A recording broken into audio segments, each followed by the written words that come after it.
ጓደኛዬ ነው፣ ተመስገን ይባላል። ተዋውቁ። ሰላም። አይ አልፈራም። ኤደን እባላለሁ።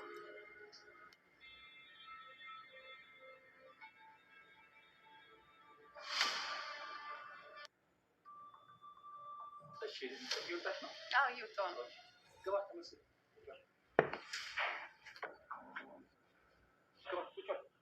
ደህና ዋላችሁ? ካሌብ አንዴ ላውራ።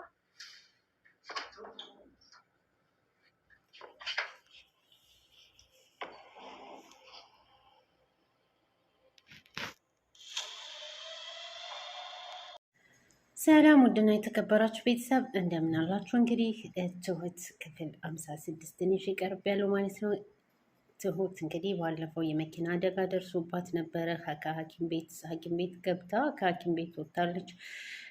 ካሌብ እያስታመማት ነው ማለት ነው። እንግዲህ ትሁትን እንደኔ አላመናት ማለት ነው። ትሁት የሆነ ሴራ አስባለች ማለት ነው። ይሄንን ነገር ደግሞ የነቃችባት ኤደን ናት ማለት ነው። እንግዲህ ኤደን ይች ልጅ በውስጧ የሆነ ያሰበችው ነገር ስላለ ነው እንጂ ደህና ናት እያለች ነበረ።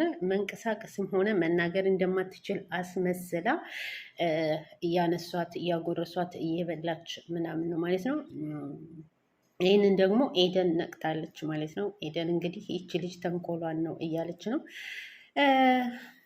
ተመስገን እንግዲህ የትሁት ፍቅረኛ እንግዲህ የትሁት እጮኛ እንግዲህ ተመስገን እነሱ ሐኪም ቤት በሄዱበት ጊዜ ይሄ ሴራ የሁለታቸው ሴራ ነው ብዬ ነው ማስበው። እነሱ ሁላቸውም ወደ ሐኪም ቤት ከሄዱ በኋላ እቤት ከፍቶ ቢላና ወረቀት አስቀምጦ ትሁት ክፍል ገብቶ የትሁትን ልብሶች እያነሳ እያሸተተ ነበረ።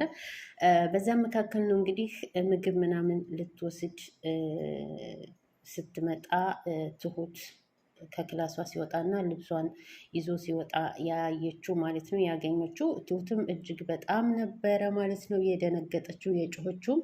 በዚህ አጋጣሚ እንግዲህ ካሌብ እና አባቱ ቁጭ ብለው ሻይ ቡና እያሉ ትሁት ወደ ካሌብ ነበር የደወለችው። ተጨናንቃ ነበረ እያለቀሰች ወደ ትሁት ወደ ካሌብ ነበር የደወለችው። ካሌብም ትሁት ምን ሆነች ነው ብሎ ደንግጦ እየተርበተበተ እያናገራት ነበረ። በዛ መካከል ነው እንግዲህ ያ ሰውዬ ስትለው የት ነሽ ምንድን ሆነሽ ነው ሲላት እቤት ነኝ ስትለው በቃ መጣሁ ብሎ ነበረ ስልኩን የዘጋው። ለአባቱም ትሁት የሆነ ነገር ሆናለች እና መሄድ አለብኝ ሲል እኔ የምከተልሃለሁ አሉት። ኤዱ እንግዲህ ዳኒን እናፍቀኛል መቼ ነው የምትመጣው እያለች እየጠየቀች ቁጭ ባለችበት ሰዓት እንግዲህ አቶ ተመስገን በፊቷ እጅግ በጣም እየገላመጣት እና እያያት ነበረ ያለፈው። እጅግ በጣም ተርበትብታ ነበረ። ቀጥታ እሱ ካለፋት በኋላ ወደ ቤት ነበር የመጣችው። ካሌብም ወደ ቤት ነበር የመጣው። እንግዲህ ካሌብ በር ሲቆረቁር እያለቀሰች ነበረ። ወረቀቱን እያነበበች እያለቀሰች ነበረ እና ማን ነው ስትል እንግዲህ እኔ ካሌብ ነኝ ሲላት በሩን ከፍታ እንቅ አድርጋ ነበር የያዘችው ማለት ነው። እቅፍ ነበር ያደረገችው። ካሌብም እጅግ ደንግጦ ምን ሆነች ነው ሲላት ይሄውልህ ብላ ቢላዋውንም ወረቀቱንም ነበር ያሳየችው ማለት ነው። እጅግ ተናደደ ካሌብ። እንግዲህ ለምን እንዲህ ሆነ ምናምን እያለ ሲናደር ነበረ።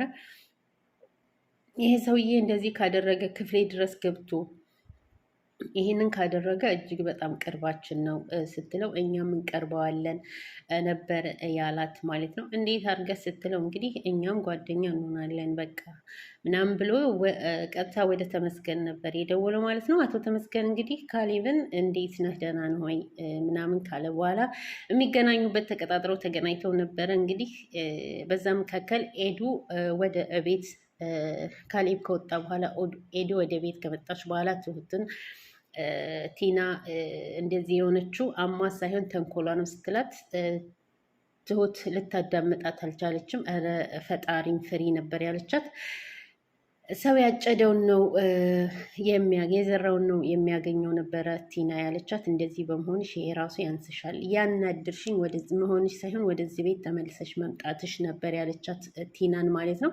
ቲና እንግዲህ ውስጧን ተንኮል ስላሰበች አስተያየቷ ሁሉ ያስታውቅ ነበረ። ኤዱ እንግዲህ እንደዛ እያለቻት ትሁት ምግብ ይዛ ስትመጣ ትሁት አምጪን ያበላታለሁኝ ነበር ያለቻት። ትሁት ግን አላመነቻትም ነበረ። ቢሆንም ግን ሰታት ነበር። ሰታት ከሄደች በኋላ እንግዲህ ኤዱ እያጎረሰቻት ውሃ ምናምን ስታጠጣት አባዬን ድሮ የምታደርጊ ሁሉ ትዝ ይልሻለሁ እያለች ላሳይሽ እያለች ውሃ ስትደፋባት ትሁት ደረሰችና ትሁት እንግዲህ እጅግ በጣም ነበር የተቆጣቻት ማለት ነው። እንዴት እንዲህ ታደርጊያለሽ ለምንስ እያለቻት ነበረ።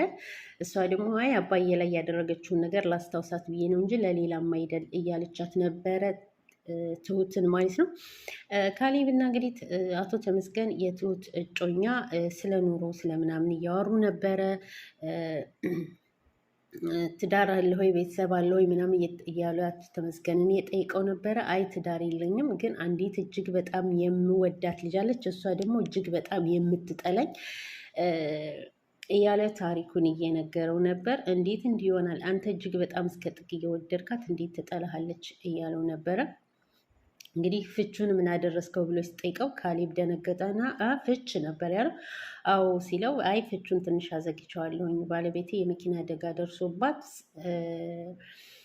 ትንሽ ጉዳት ደርሶባታል፣ መናገርም ሆነ መንቀሳቀስ አትችልም እያለ ለአቶ ተመስገን እየነገረው ነበር። አቶ ተመስገን ደግሞ ደንግጦ እንዴት እያለ ነበር ማለት ነው። ልክ እንደማያውቅ ሰው እንግዲህ ፈቃደኛ ከሆንክ ወደ ቤት ሂጄ ባያት ነበር ያለው። ካሌብም ፈቃደኛ ሆኖ ወደ ቤት ይዞት መጥቷል። እንግዲህ በር ከፍተው ሲገቡ ኤዴን እጅግ በጣም ነበር ኤዱ የደነገጠችው። እጅግ ክው ነበር ያለችው ማለት ነው። መናገር ሁሉ እስከሚያቅታት ድረስ ካሌብ ደንግጦ ደህና ነሽ ሲላት አዎ ደህና ነኝ እያለች ነበረ። በዚህ መካከል እንግዲህ ቲና እየሳቀችም እየተገረመችም ነበር ማለት ነው። እንግዲህ ታውቂዋለሽ ወይ ብሎ ስጠይቃት አቶ ተመስገን ገለጥ አድርጎ ጃኬቱን መሳሪያውን ሲያሳያት አይ አላቀውም ነበር ያለችው። ትሁትም እጅግ በጣም ደንግጣ ነበረ። ካሌብን እጁን ይዘና እንነጋገር ብላ ወሰደችው። ቲናም እንግዲህ አቶ ተመስገንን እየሳቀች በፈገግታ ነበር የተቀበለችው። እንግዲህ አቶ ተመስገን ቀጣይ እርምጃ ምን ይወስዳል? የትሁት ሴራ ምን ይመስላል? በሚቀጥለው ክፍል የቲና ሴራ ምን ይመስላል? በሚቀጥለው ክፍል እናያለን ማለት ነው።